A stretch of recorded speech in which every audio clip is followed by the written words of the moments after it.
ठीक। तो यदि आपको बोलता है कि जो कंपेंसेटिंग वाइंडिंग है, कंपेंसेटिंग जो वाइंडिंग होती है, इस कंपेंसेटिंग वाइंडिंग को हम काय के लिए यूज करते हैं। क्यों यूज करते हैं इसको? तो आर्मेचर प्रतिक्रिया के क्रॉस मैग्नेटाइजिंग प्रभाव को समाप्त करने के लिए। तो जो अभी हमने पढ़ा था क्रॉस मैग्नेटाइजिंग प्रभाव, तो इस क्रॉस मैग्नेटाइजिंग प्रभाव को समाप्त करने के लिए इसका प्रयोग यहां पे करते हैं। ठीक है। क्रॉस मैग्नेटाइजिंग प्रभाव को हिंदी में क्या बोलते हैं? तो इसको बोलते हैं प्रतिचुंबकीय, प्रतिचुंबकीय प्रभाव इसको बोलते हैं। ठीक है।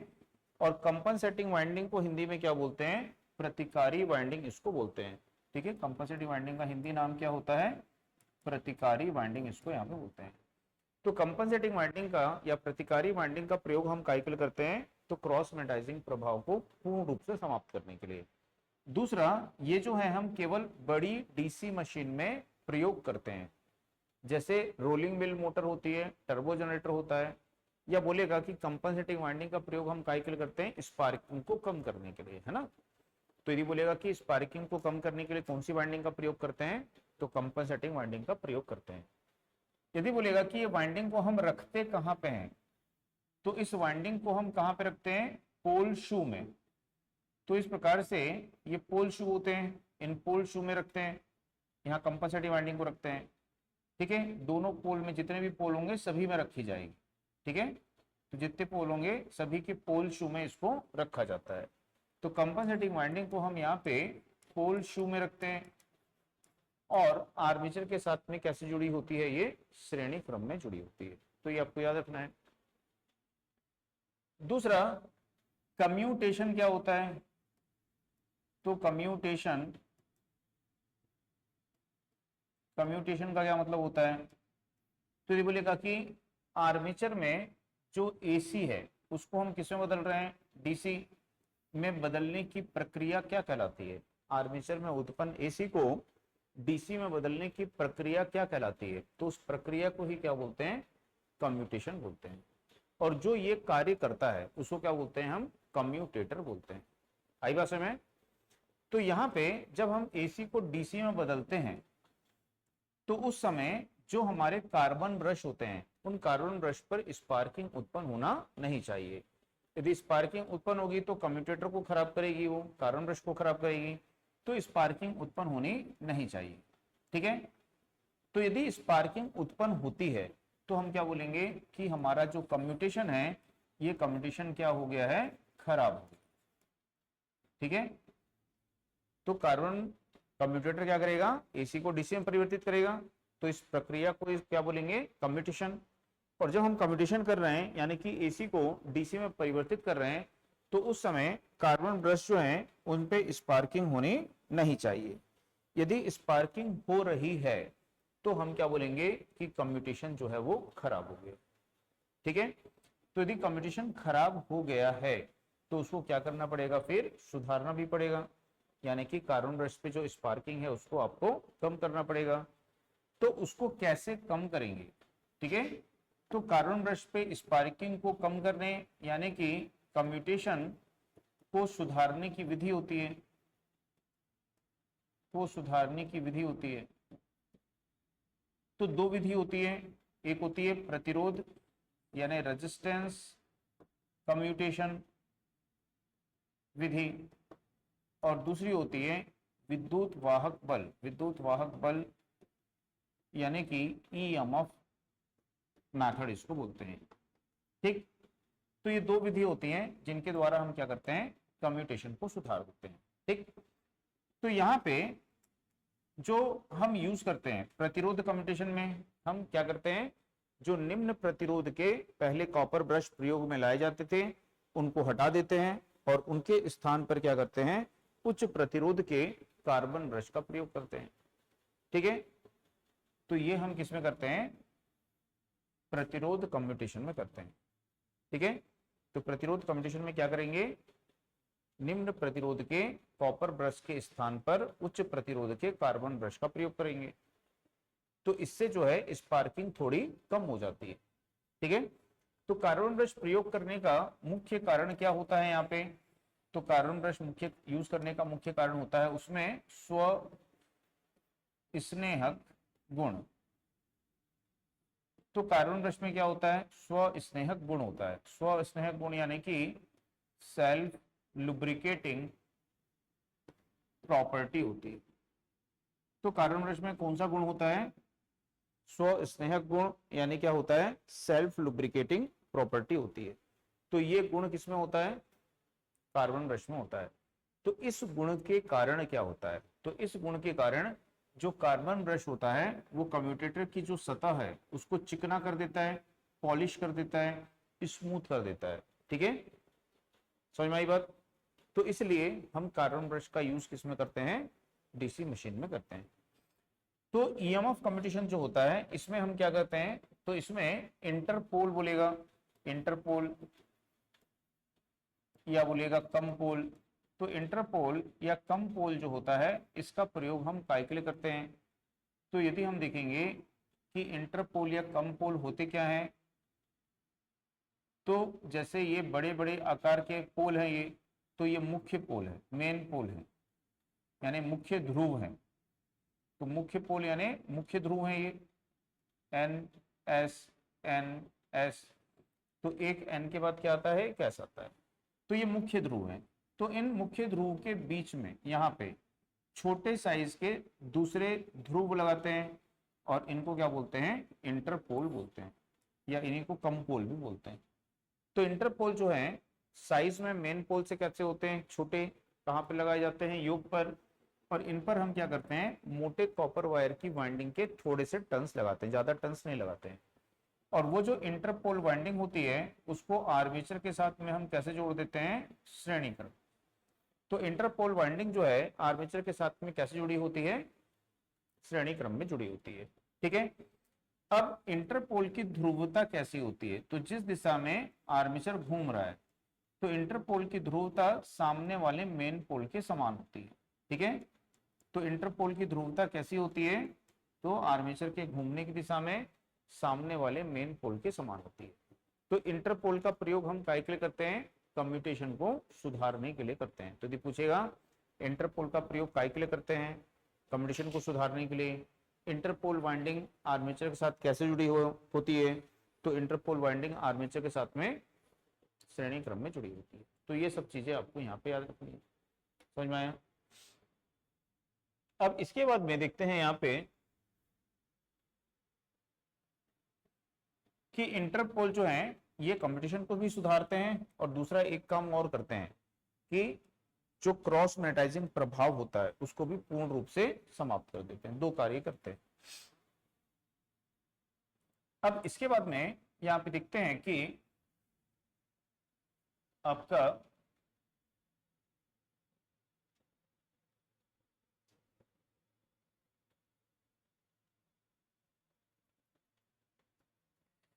जो है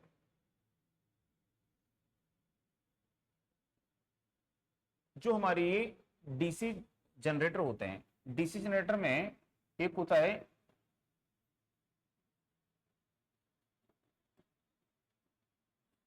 क्या बोलेंगे उसको, इक्वलाइजिंग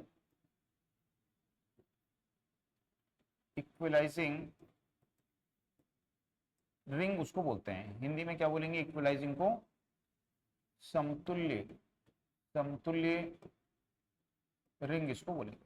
ठीक, तो यहाँ पे इक्वलाइजिंग रिंग जो होती है या इक्वलाइजिंग कनेक्शन जो होता है इसका यूज हम किस में करते हैं, तो इसका यूज हम करते हैं लैप वाइंडिंग के आर्मेचर। ठीक है, तो लैप वाइंडिंग के आर्मेचर में इसका प्रयोग करते हैं। और ये काय के लिए प्रयोग में लाई जाती है, कार्बन ब्रश जो होते हैं, कार्बन ब्रश पर धारा के वितरण को समान करके स्पार्किंग को कम करती है। ठीक है, तो इक्वलाइजिंग रिंग या इक्वलाइजिंग कनेक्शन का यूज काय के लिए करते हैं, तो कार्बन ब्रश पर किस में यूज करोगे, एक तो लैप वाइंडिंग में करोगे, दूसरा क्या कार्य करती है, तो कार्बन ब्रश पर धारा के वितरण को समान करती है और समान करके स्पार्किंग को वहां पे घटाती है। तो इसके लिए इसका जो प्रयोग है वो हम यहाँ पर करते हैं। इतना समझ में आया? तो ये इक्वलाइजिंग रिंग या इक्वलाइजिंग कनेक्शन आपका यहाँ पे हो जाता है। ठीक, ठीक है, इक्वलाइजिंग रिंग या इक्वलाइजिंग कनेक्शन आपका ये हो गया है। अब यहाँ पे जो हमारा शंट जनरेटर होता है, ये जो शंट जनरेटर होता है, इस शंट जनरेटर को पहले हम क्या करते हैं, बिल्डअप करते हैं। बिल्डअप करते हो इसको, बिल्डअप करते हो यानी इसको तैयार करते हो, ठीक। और फिर उसके टर्मिनल पे क्या करते हो, लोड को जोड़ते हो। तो जब इसके टर्मिनल पर हम लोड को जोड़ते हैं तो इसकी टर्मिनल वोल्टेज क्या हो जाती है, वहां पे कम हो जाती है। तो बोलेगा कि शंट जनरेटर की टर्मिनल वोल्टेज क्यों कम होती है, ठीक है। तो पूर्ण भार पर शंट जनित्र की टर्मिनल वोल्टेज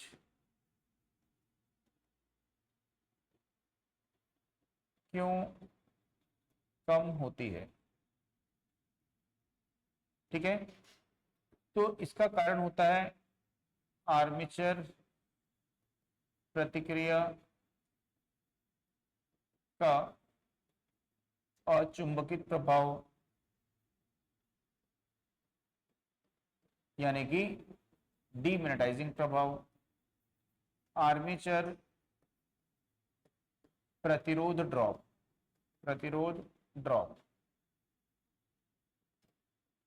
और दूसरा क्षेत्र धारा का घट जाना, ठीक। और दिया है उपरोक्त सभी। तो क्या आंसर आएगा आपका यहाँ पे, उपरोक्त सभी। तो इन सभी कारण से यहाँ पे ये दिक्कत आती है। आई बात समझ में? तो यहाँ पे शंट जनरेटर का अभिलक्षण कैसा होता है? तो शंट जनरेटर का अभिलक्षण कैसा होता है, ऐसा घटती हुई वोल्टेज वाला, ठीक है। लोड बढ़ाने पर वोल्टेज क्या होती है, घटती है। तो इसके अभिलक्षण को हम क्या बोल सकते हैं कि स्लाइटली ड्रूपिंग, इसको क्या बोलते हैं, स्लाइटली ड्रूपिंग वोल्टेज, यानी कि थोड़ी सी घटती हुई वोल्टेज वाला। तो इसकी वोल्टेज कितनी घट जाती है, तो 5 से 10% घट जाती है। तो 5% से 10% तक इसकी वोल्टेज क्या होती है, वहां पे घट जाती है, ठीक है। तो देखेंगे यदि हमारा जो सीरीज जनरेटर होता है, सीरीज जनरेटर, तो सीरीज जनरेटर को क्या करते हैं, पहले टर्मिनल पर लोड जोड़ते हैं। पहले टर्मिनल पे क्या करेंगे, लोड जोड़ेंगे, उसके बाद इसको स्टार्ट करेंगे। यदि बिना लोड जोड़े स्टार्ट करेंगे तो खराब नहीं होगा जनरेटर, ठीक है, जनरेटर आपका खराब नहीं होगा। यदि हम बिना लोड जोड़े स्टार्ट करेंगे तो शून्य भार हो गया वो। तो शून्य भार पर ये आपको बहुत कम वोल्टेज उत्पन्न करके देगा, 2 वोल्ट से 4 वोल्ट, बस इतनी उत्पन्न करके देते रहेगा। जब इसके ऊपर में हम भार को बढ़ाते हैं तो भार को बढ़ाने पर इसकी जो वोल्टेज है वो क्या होती है, पूर्ण भार तक बढ़ती है। तो हम क्या बोलेंगे, भार बढ़ाने पर इसकी वोल्टेज क्या होती है, बढ़ती है। तो इसमें क्या होता है, राइजिंग वोल्टेज अभिलक्षण होता है। तो इसका अभिलक्षण कैसा होता है, समझ में आया, राइजिंग वोल्टेज अभिलक्षण होता है। यानी कि लोड बढ़ाने पर, भार बढ़ाने पर इसकी वोल्टेज क्या होती जाती है, यहाँ पे बढ़ती जाती है, ठीक है। इसके अलावा जो कंपाउंड जनरेटर होते हैं, कंपाउंड जनरेटर,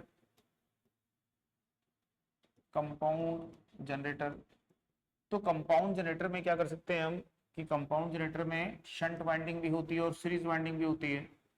तो कंपाउंड जनरेटर में क्या होता है, शंट वाइंडिंग भी होती है और सीरीज वाइंडिंग भी होती है, दोनों वाइंडिंग होती है। तो सीरीज वाइंडिंग के समांतर में क्या करते हैं, परिवर्ती प्रतिरोध को जोड़ देते हैं और इससे सीरीज की फ्लक्स को नियंत्रित करते हैं, और सीरीज की फ्लक्स को नियंत्रित करके अलग अलग गुणों वाले कंपाउंड जनरेटर बना सकते हैं, ठीक है।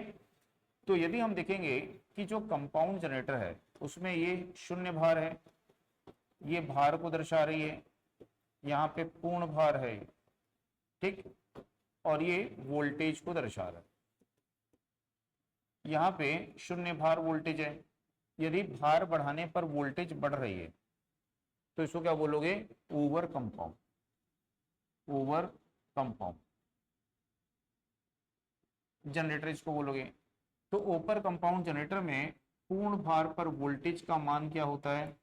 शून्य भार वोल्टेज से ज्यादा होता है। ठीक, यदि हम देखेंगे यहाँ पे इस प्रकार से कि शून्य भार पे और पूर्ण भार पे दोनों पे क्या मिल रही है? समान। तो इसको क्या बोलते हैं? लेवल। लेवल यानी क्या होता है? समतल, या बोलेंगे फ्लैट। फ्लैट यानी भी क्या होता है? समतल। तो कंपाउंड इसको यहाँ पे बोलते हैं। तो इसमें जो पूर्ण भार वोल्टेज है वो किसके बराबर होती है? शून्य भार वोल्टेज के बराबर होती है। ठीक, तो उसको लेवल कंपाउंड बोलेंगे। और यदि लोड बढ़ाने पर वोल्टेज क्या हो जा रही है? कम हो जा रही है, तो इसको क्या बोलेंगे? अंडर कंपाउंड बोलेंगे। तो जो अंडर कंपाउंड जनरेटर होता है, इस अंडर कंपाउंड जनरेटर में जो टर्मिनल वोल्टेज है इसका मान क्या होता है? तो पूर्ण भार वोल्टेज का मान शून्य भार वोल्टेज से कम हो जाता है। ठीक है, तो इसको बनाने के लिए हम किसका प्रयोग करते हैं? तो डिफरेंशियल कंपाउंड जनरेटर का यूज करते हैं। Differential compound. तो डिफरेंशियल कंपाउंड जनरेटर के द्वारा आप इसको बना सकते हो। इन दोनों को बनाने के लिए किसका यूज करते हो? तो कम्युलेटिव कंपाउंड जनरेटर का यूज करते हो। किसका यूज करते हो? कम्युलेटिव कंपाउंड जनरेटर का यूज करते हो। ठीक, तो यदि बोलेगा कि किस जनरेटर की शून्य भार और नो भार वोल्टेज दोनों समान होती है?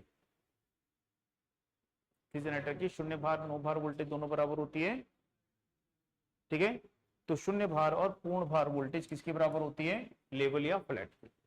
किसकी पूर्ण भार वोल्टेज शून्य भार वोल्टेज से ज्यादा होती है? Over compound. किसकी पूर्ण भार वोल्टेज शून्य भार वोल्टेज से कम होती है? Under compound. ठीक है, तो इन दोनों का जो प्रयोग होता है वो हम कहाँ पे करते हैं? Welding generator.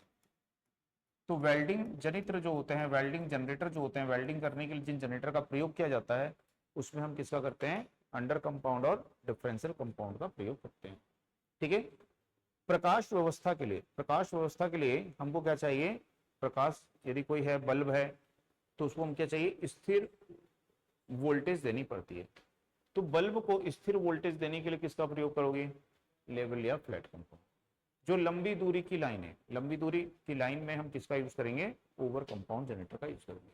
ठीक है, तो लंबी दूरी की लाइन में ओवर कंपाउंड। यदि बोलेगा कि कोई आपकी बहुमंजिला इमारत है तो उसमें किसका यूज करेंगे? लेवल या फ्लैट का, क्योंकि इसकी शून्य भार और पूर्ण भार वोल्टेज समान है और हमारे घर में वोल्टेज कैसी आनी चाहिए?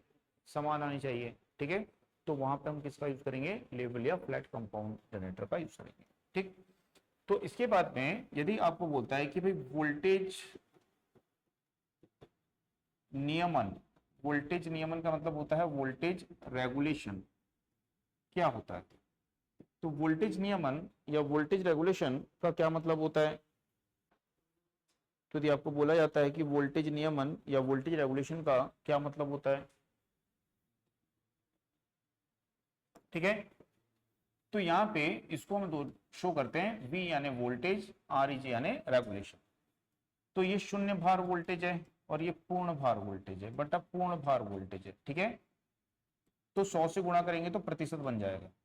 तो शून्य भार वोल्टेज और पूर्ण भार वोल्टेज दोनों का अंतर क्या कहलाता है? Voltage regulation. तो किस जनरेटर का वोल्टेज रेगुलेशन शून्य होता है? अच्छा, वोल्टेज रेगुलेशन का आदर्श मान क्या होना चाहिए? तो वोल्टेज रेगुलेशन का आदर्श मान क्या होना चाहिए? शून्य होना चाहिए। किस जनरेटर का वोल्टेज रेगुलेशन शून्य होता है? फ्लैट या लेवल कंपाउंड का। ठीक है, किस जनरेटर का वोल्टेज रेगुलेशन सबसे कम होता है? सीरीज जनरेटर का। तो सीरीज जनरेटर का कम क्यों होता है? ऋणात्मक होता है, और ऋणात्मक संख्या हमेशा क्या होती है? कम होती है। तो इसलिए सीरीज जनरेटर का वोल्टेज रेगुलेशन क्या होता है? सबसे कम होता है। ठीक है, तो ये सब चीजें आपको यहाँ पे याद रखनी है कि सीरीज जनरेटर का जो वोल्टेज रेगुलेशन होता है वो सबसे कम होता है। आगे समझ में? ठीक, अब इसके बाद में यदि बोलता है कि डीसी जनरेटर की तुलना हम किससे करते हैं? डीसी जनरेटर की तुलना किससे करते हो? Rotating amplifier. ठीक है, डीसी जनरेटर की तुलना किससे करते हैं? रोटेटिंग, ऐसे इंग्लिश में दे देता हूं, रोटेटिंग एम्पलीफायर, या फिर बोलोगे घुमंतु घुमंतु प्रवर्धक। ठीक है, तो डीसी जनरेटर की तुलना हम किससे करते हैं? घुमंतु प्रवर्धक रोटेटिंग एम्पलीफायर से इसकी तुलना यहाँ पे करते हैं। शंट जनरेटर का प्रयोग कहाँ करते हैं? शंट जनरेटर का यूज कहाँ पे करते हैं? तो शंट जनरेटर का यूज करते हैं डीसी बैटरी चार्जिंग के लिए। डीसी बैटरी होती है, इस डीसी बैटरी को चार्ज करने के लिए जो हमारे प्रत्यावर्तक होते हैं, अल्टरनेटर होते हैं, ठीक, इन प्रत्यावर्तक को, अल्टरनेटर को डीसी उत्तेजन देना पड़ता है, तो उनको डीसी उत्तेजन देने के लिए, तो डीसी बैटरी को चार्ज करने के लिए, प्रत्यावर्तक को, अल्टरनेटर को डीसी उत्तेजन देने के लिए किसका प्रयोग करते हैं? शंट जनरेटर का प्रयोग करते हैं। तो ये कार्य के लिए हम शंट जनरेटर का प्रयोग करते हैं। ठीक है, श्रेणी जनरेटर का प्रयोग कहां करते हैं?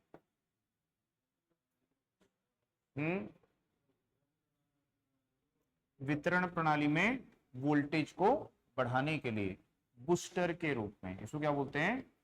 बूस्टर के रूप में करते हैं, वोल्टेज को बढ़ाने के लिए। वोल्टेज जब कम हो जाती है तो उसको बढ़ाने के लिए यूज करते हैं।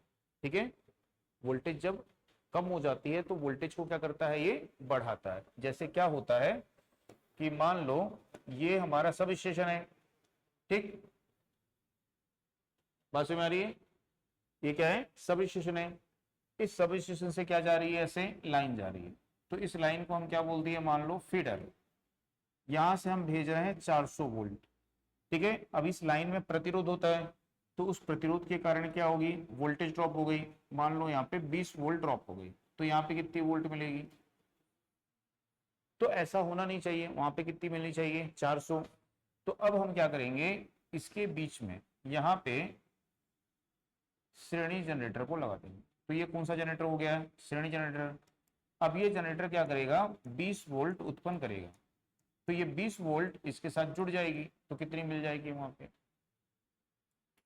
तो हमारे फीडर में या डिस्ट्रीब्यूशन लाइन में, ठीक है, या डिस्ट्रीब्यूटर में बोलोगे, ठीक, यदि वोल्टेज ड्रॉप हो जाती है तो उस वोल्टेज को बढ़ाने के लिए बूस्टर के रूप में किसका प्रयोग करते हैं? Series generator. ठीक, तो इतना ये। ठीक, तो यदि बोलता है कि जिस विधि से, क्या बोलता है कि जिस विधि से डीसी जनित्र के आर्मेचर में ईएमएफ प्रेरित होती है, उस विधि को क्या बोलते हैं? ठीक है, तो उसको क्या बोलते हैं हम? डायनामिकली इंड्यूस्ड ईएमएफ बोलते हैं उसको। ठीक, तो डायनामिकली वो क्या बोलते हो? गतिजन्य। ठीक, तो यहां पे क्या बोलते हैं उसको? गतिजन्य बोलते हैं, डायनामिकली बोलते हैं। तो यदि बोलेगा कि जिस विधि के द्वारा डीसी जनरेटर के आर्मेचर में प्रेरित होती है ईएमएफ, उसको क्या बोलते हैं? तो ईएमएफ हम दो प्रकार से प्रेरित करा सकते हैं, एक होती है स्थिर जन्य और दूसरी क्या होती है? गतिजन्य। तो स्थिर जन्य का मतलब क्या होता है कि कॉइल स्थिर होती है और चुंबकीय क्षेत्र उस पर परिवर्तित होता है। तो यदि कॉइल स्थिर है और इसके ऊपर चुंबकीय क्षेत्र परिवर्तित हो रहा है, तो उसको क्या बोलेंगे? इसमें ईएमएफ उत्पन्न हो जाएगी, तो उसको क्या बोलेंगे? स्थिर जन्य। ये होती है किसमें? ट्रांसफॉर्मर। ठीक है, यदि हमारा ऐसा चुंबकीय क्षेत्र है और इसके अंदर में हम कॉइल को घुमा रहे हैं यहाँ पे, तो इसमें जो ईएमएफ प्रेरित होगी उसको क्या बोलेंगे? गतिजन्य। तो डीसी जनरेटर में हम आर्मेचर को क्या करते हैं? घूमने वाले भाग पे यानी रोटर पे लगाते हैं। तो डीसी मशीन में आर्मेचर जो होता है रोटर पे लगा होता है, और जब आर्मेचर घूमता है तो उसके साथ साथ वाइंडिंग घूमती है, तो वो फ्लक्स को काटती है। ठीक है, वाइंडिंग घूमती है, फ्लक्स को काटती है, तो उसको क्या बोलेंगे? गतिजन्य प्रेरित ईएमएफ बोलते हैं। ठीक है, अब डीसी जनरेटर किस सिद्धांत पर काम करता है? लेंज के नियम पे, सह प्रेरण पे, फैराडे के विद्युत चुंबकीय प्रेरण पे। तो किस पे काम करता है? फैराडे के विद्युत चुंबकीय प्रेरण पे, मैंने आपको शुरू में बता दिया है। ठीक है, किसी चालक में विद्युत वाहक बल प्रेरित होने के लिए क्या आवश्यक होता है, किसी भी चालक में विद्युत वाहक बल प्रेरित होने के लिए क्या आवश्यक होता है। ठीक है, तो बताओ भाई क्या आवश्यक होगा। कोई चालक है, इसमें विद्युत वाहक बल कब प्रेरित होगा, या तो फ्लक्स उसके ऊपर में परिवर्तित होनी चाहिए, या फिर वो चालक तार में घूमना चाहिए। यानी कि उसमें क्या होनी चाहिए, फ्लक्स के परिवर्तन की दर होनी चाहिए। ठीक, तो यदि किसी चालक तार पे फ्लक्स के परिवर्तन की दर होती है, तो ये पढ़े थे हमने, फैराडे का नियम यही है कि जो ईएमएफ उत्पन्न होती है, ये चालक तार हो गया, ये चालक तार पर फ्लक्स के परिवर्तन की दर हो गई। तो ये फ्लक्स के परिवर्तन की दर, तो चालक तार पर फ्लक्स के परिवर्तन की दर के कारण ही क्या होती है, ईएमएफ प्रेरित होती है। तो ईएमएफ को प्रेरित करने के लिए क्या होना चाहिए, फ्लक्स के परिवर्तन की दर होनी चाहिए। ठीक है, तो इसके लिए किसी एक को घूमना पड़ेगा, या तो चालक को घूमना पड़ेगा या फ्लक्स को चालक के चारों ओर घूमना पड़ेगा। ठीक है, तब फ्लक्स उसमें परिवर्तित होगी। ठीक है,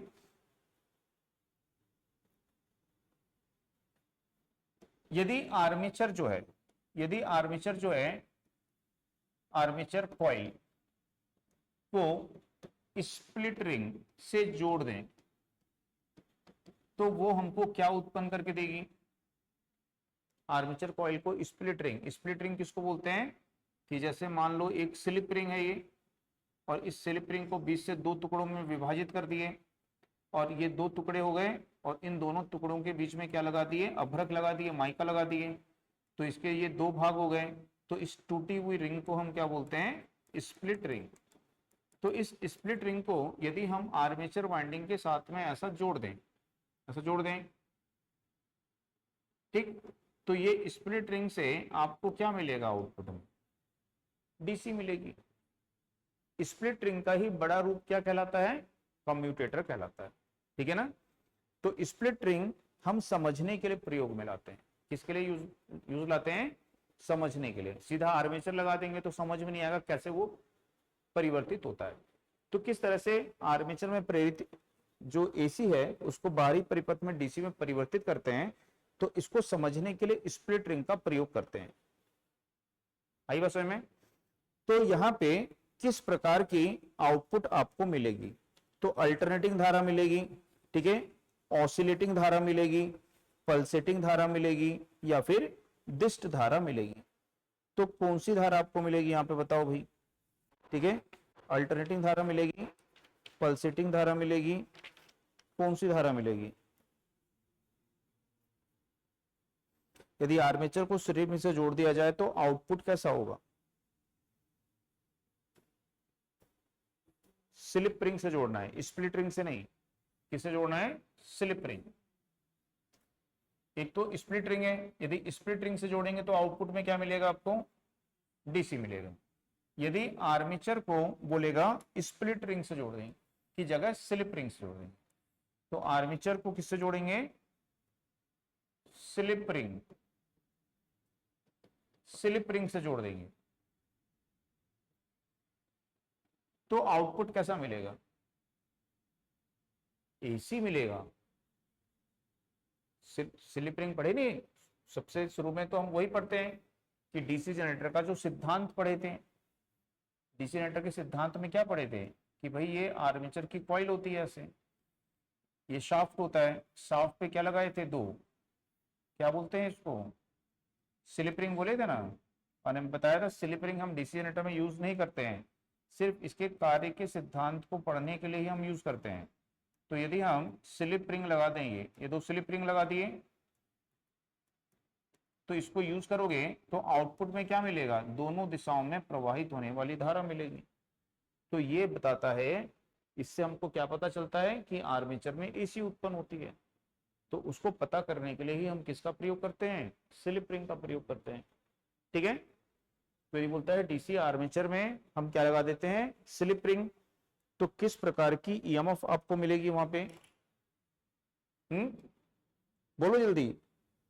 प्रत्यावर्ती एसी, दोनों दिशाओं में बहने वाली को क्या बोलते हैं, नहीं समझ में आ रहा है, समझ में नहीं आ रहा है, बोलो हाँ या ना, आ रहा है या नहीं आ रहा है, आ रहा है ना। तो उसका कहने का मतलब है कि भाई आर्मेचर कॉइल है, और उसमें हम स्लिप रिंग लगा देंगे, तो बाहर में कैसी धारा मिलेगी? तो एसी मिलेगी। हमको डीसी चाहिए होती है, हमको एसी नहीं चाहिए होती है। हम तो भाई डीसी जनरेटर बना रहे हैं। यदि एसी चाहिए होती तो हम काय को इतना मेहनत करते, कम्यूटेटर वम्यूटेटर बनाते। तो इसके लिए हम क्या करते हैं कि इसको बीच से काट के दो टुकड़ों में विभाजित करते हैं ऐसे, और दोनों टुकड़ों को किससे इंसुलेट कर देते हैं? माइका द्वारा। और यहाँ पे क्या लगा देते हैं? कार्बन ब्रश ऐसे, ठीक। अब ये कौन सी रिंग है ये? अब इसको क्या बोलेंगे? Split ring. अब ये क्या हो गई है? स्प्लिट रिंग, जिसका बड़ा रूप कम्यूटेटर होता है। अब ये स्प्लिट रिंग ही क्या करती है? आर्मेचर में तो अभी भी एसी होगी, लेकिन बाहर में लोड में एक ही दिशा में प्रवाहित होने वाली धारा यानी क्या मिल जाएगी आपको? डीसी मिल जाएगी। ठीक है। क्या यहाँ पे हमको स्मूथ डीसी मिलेगी? स्मूथ डीसी नहीं मिलेगी, हमको इस प्रकार की डीसी मिलेगी। तो इस प्रकार की डीसी को हम क्या बोल सकते हैं? Pulsating DC. अब ऑप्शन में क्या दिया है? जैसे ऑप्शन में आपको दिया है पल्सेटिंग डीसी, पल्सेटिंग डीसी दिया है। तो यदि आपको दिया है पल्सेटिंग डीसी दिया है, ठीक है, या फिर पल्सेटिंग धारा लिख दिया है, और दूसरा लिख दिया है डीसी धारा लिख दिया है, तो किसको टिक करोगे? नहीं, किसको टिक करेंगे? डीसी धारा। इसमें पल्सेटिंग डीसी धारा लिखा है क्या? पल्सेटिंग डिस्ट धारा लिखा है क्या? तो इसको हम क्या बोलते हैं? इसको हम बोलते हैं पल्सेटिंग डीसी। इसको क्या बोलते हैं हम? पल्सेटिंग डीसी धारा बोलते हैं। सिर्फ वो बोल दिया पल्सेटिंग धारा, तो आधा अधूरा बोल दिया ना, गलत बोल दिया। यदि वो बोलता है यहाँ पे कि पल्सेटिंग डीसी धारा बोलता, तो हम किसको टिक करते हैं? इसको। ये ज्यादा सही उत्तर होता है इसकी तुलना में। लेकिन खेल गया वो आपके दिमाग से, है कि नहीं? और पल्सेटिंग धारा लिख दिया, बोला भाई सब पढ़े हो पल्सेटिंग है, तो डीसी हटा देता हूं, नीचे डीसी धारा कर देता हूं। आ गई बात समझ में? तो कैसे आंसर को सेलेक्ट करना है समझ में आया? तो एकदम सो के जाना है, रात को जगे हुए नहीं जाना है। नींद नहीं होगी तो दिमाग काम नहीं करेगा वहां पे। ठीक है। कम क्षमता वाली डीसी मशीन में योग किसका बनाया जाता है? Cast iron. अभी बताया था कि छोटी डीसी मशीन में हम कास्ट आयरन का यूज करते हैं, बड़ी डीसी मशीन में कास्ट स्टील का यूज करते हैं, क्योंकि कास्ट आयरन का जो भार है वो कास्ट स्टील की तुलना में ज्यादा होता है। कौन हल्का होता है? Cast steel. तो बड़ी मशीन हल्की होनी चाहिए, इसलिए कास्ट स्टील का यूज करते हैं। ठीक है। कम्यूटेटर के सेगमेंट यानी कम्यूटेटर के जो खंड होते हैं, उनके मध्य किस पदार्थ का यूज करते हैं? माइका का, अभ्रक का यूज करते हैं। ठीक है। आर्मेचर को लेमिनेटेड बनाने का क्या कारण है? क्यों लेमिनेटेड बनाते हैं आर्मेचर कोर को? एडी करंट लॉस को कम करने के लिए बनाते हैं। ठीक है। चुंबकीय फ्लक्स के समान वितरण के लिए, ठीक है, आर्मेचर के चारों ओर हम क्या लगाते हैं? ठीक है। चुंबकीय फ्लक्स के समान वितरण के लिए आर्मेचर के चारों ओर क्या लगाते हैं? ये आर्मेचर है, यहाँ पे फ्लक्स का वितरण समान होना चाहिए, तो हम ये क्या लगाते हैं? इसको क्या बोलते हो आप? क्या बोलते हो? पोल शू। ठीक है। हम कॉइल कहाँ लगाते हैं? इसके ऊपर पोल कोर पे लगाते हैं। इसको हम डीसी उत्तेजन देते हैं। यदि हम इसको ना लगाएं तो क्या होगा? चुंबकीय फ्लक्स इतने ही क्षेत्र में आएगी, इतने क्षेत्र में, तो उसके फ्लक्स का वितरण का क्षेत्र क्या रहेगा? कम रहेगा। यदि हम यहाँ पे पोल शू ऐसा लगा देंगे तो फ्लक्स के वितरण का क्षेत्र क्या होगा? उसका बढ़ जाएगा यहाँ पे, है कि नहीं? तो आर्मेचर के चारों ओर क्या लगाया जाता है? फ्लक्स के वितरण को बढ़ाने के लिए या एक समान करने के लिए पोल शू का प्रयोग वहां पे करते हैं। ठीक है। आर्मेचर प्रतिरोध का मान सामान्यतः कितना होता है? तो याद रखिएगा कि जो सबसे ज्यादा प्रतिरोध होता है शंट फील्ड का प्रतिरोध सबसे ज्यादा होता है 50 ओम से 250 ओम तक हो सकता है। ठीक है। जो आर्मेचर है, आर्मेचर का प्रतिरोध जो है वो 0.1 ओम से 1 ओम तक हो सकता है। ठीक है। और जो श्रेणी फील्ड है, श्रेणी फील्ड, इसका प्रतिरोध सबसे कम होता है, तो 0.01 ओम से 0.1 ओम तक हो सकता है। ठीक है, और भी कम हो सकता है इसका, 0.01 कर दो उसको, 0.01 ओम से 0.1 ओम तक हो सकता है। तो सबसे कम प्रतिरोध किसका होता है और सबसे ज्यादा किसका होता है, समझ में आ गया। तो प्रतिरोध का रेंज आप याद रखिएगा,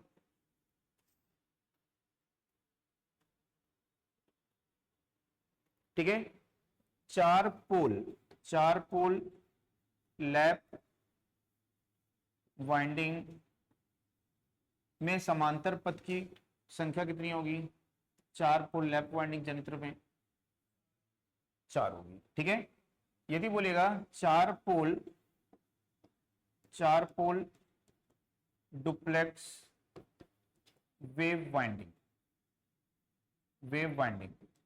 जनित्र में समांतर पथ की संख्या कितनी होगी,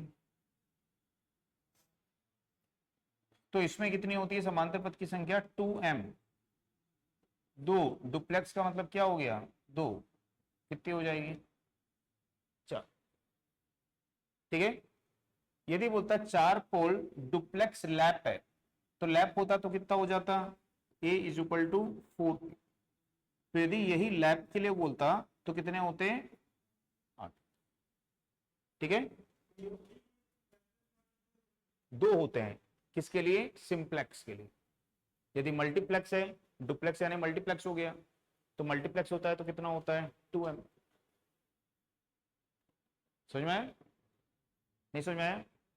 अभी थोड़ी देर पहले मैं स्टार्टिंग में लिखा था इसमें कि यदि आपकी जो है मल्टीप्लेक्स लैप वाइंडिंग है, ठीक है, तो इसमें समांतर पथ कितने होंगे, ये तो समझ में आता है। यदि मल्टीप्लेक्स वेव भी तो हो सकती है, यदि मल्टीप्लेक्स वेव वाइंडिंग है तो इसमें समांतर पथ की संख्या कितनी होगी, 2m। कितनी होगी, 2m। यदि मल्टीप्लेक्स को हटा देंगे तो वेव वाइंडिंग में कितने समांतर पथ हो जाएंगे, है कि नहीं। तो वेव वाइंडिंग में 2 हो गए, तो वेव वाइंडिंग में समांतर पथ की संख्या कितनी होती है, 2 होती है। ठीक है, समझ में आया। लेकिन यदि वो मल्टीप्लेक्स है तो वेव वाइंडिंग में समांतर पथ कितने होते हैं, 2। यदि वो मल्टीप्लेक्स है तो मल्टीप्लेक्स वाइंडिंग होगी तो 2 के साथ m का गुणा करना पड़ेगा, मल्टीप्लेक्स का गुणा करना पड़ेगा। नहीं नहीं, कंडक्टर ज्यादा नहीं होते हैं। क्या होता है, जैसे मान लो हमारे पास में एक आर्मेचर है और उसमें कितने कंडक्टर आ सकते हैं, 400 कंडक्टर आ सकते हैं। ठीक है, तो यदि इससे हम सिंप्लेक्स वाइंडिंग करते हैं, कैसी वाइंडिंग करते हैं, सिंप्लेक्स वाइंडिंग करते हैं, तो सिंप्लेक्स वाइंडिंग में मल्टीप्लेक्स का मान कितना होगा, 1। समांतर पथ की संख्या कितनी होगी, 2। तो एक पथ में 400 कंडक्टर की जगह 200 कंडक्टर आएंगे, एक पथ में 200, दूसरे में 200। ठीक है, 2 पथ बने ना, एक पथ में 200, एक पथ में 200, तो टोटल कंडक्टर कितने हो गए, 4। यदि हम डुप्लेक्स वाइंडिंग करेंगे, डुप्लेक्स, तो इसमें मल्टीप्लेक्स का मान कितना हो जाएगा, 2। तो समांतर पथ की संख्या क्या हो जाएगी, 2 गुणित 2 बराबर 4 हो जाएगी। तो अब 4 पथ बनेंगे तो उनमें 100 कंडक्टर आएंगे, कितने कितने आएंगे, 100। तो हमारे कितने रहेंगे कंडक्टर, 400 ही रहेंगे। ठीक है, तो आर्मेचर का साइज वही रहता है, कंडक्टर की संख्या वही होती है। ठीक है, हाँ, पैरेलल पाथ में कंडक्टर जो है वो घटते बढ़ते हैं, लेकिन आर्मेचर के कुल कंडक्टर की संख्या उतनी ही रहती है। ठीक है,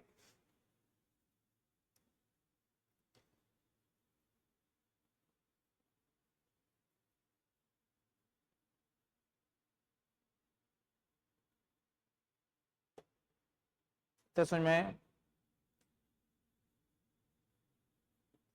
दक्षता कितनी होती है पता है, इंटरपोल की ध्रुवता भी पता है आपको, इंटरपोल की ध्रुवता क्या होती है, जिस दिशा में आर्मेचर घूमेगा सामने वाले मेन पोल के समान होती है। तो आर्मेचर की उसमें सामने वाले मेन पोल के समान यहाँ पे होती है।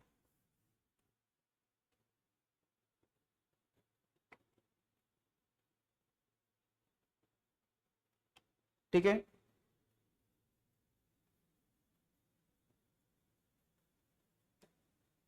अब यदि बोलता है कि एक 6 पोल का डीसी जनरेटर है और उसमें वेव वाइंडिंग है, और यदि उसमें हम लैप वाइंडिंग करेंगे तो विद्युत वाहक बल का मान कितना हो जाएगा। तो 6 पोल का जनरेटर है, 6 पोल का जनरेटर है, और उस जनरेटर में कौन सी वाइंडिंग है, वेव वाइंडिंग है। ठीक है। तो यदि वेव वाइंडिंग है तो इसमें ईएमएफ कितनी उत्पन्न हो रही है, तो ईएमएफ का समीकरण ये है, ठीक। और वेव वाइंडिंग में ए इज इक्वल टू क्या होता है, पी, है कि नहीं। तो ये दोनों क्या हो जाएंगे, कट जाएंगे। तो वेव वाइंडिंग में कितनी ईएमएफ उत्पन्न होगी, ठीक। बोल रहा है कि अब उसी जनरेटर में 6 पोल का वही जनरेटर है, उस जनरेटर में कौन सी वाइंडिंग करोगे आप, लैप वाइंडिंग करोगे। तो लैप वाइंडिंग में जो लैप वाइंडिंग होती है इसमें समांतर पथ की संख्या कितनी होती है, पोल की संख्या के बराबर होती है। नहीं, इसमें 2 होती है, उल्टा लिख दिया, इसमें 2 होती है। तो इसमें क्या लिखोगे, 6/2, 6/2। तो 6/2 लिखोगे तो कितना हो जाएगा, ये 3। इसमें समांतर पथ की संख्या कितनी होती है, पोल के बराबर होती है। तो इसका समीकरण लिखोगे तो क्या हो जाएगा, 5Zn/60 और P/A। तो ये दोनों क्या हो जाएंगे, कट जाएंगे। तो इसमें इतनी ईएमएफ उत्पन्न होगी। ठीक है। तो यहां पे देखेंगे कि ये ईएमएफ किसकी है, लैप वाइंडिंग की, और ये सेम समीकरण आ रहा है। तो इसको उठा के यदि यहां रख दें तो किसको रख दोगे, यहाँ पे लैप को। तो वेव वाइंडिंग की जो ईएमएफ होगी वो लैप वाइंडिंग की ईएमएफ का कितना हो जाएगी, 3 गुना हो जाएगी।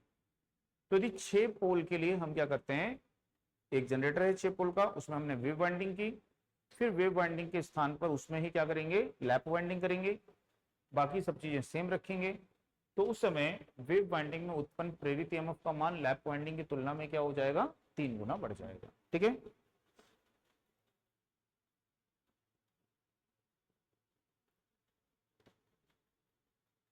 ठीक है।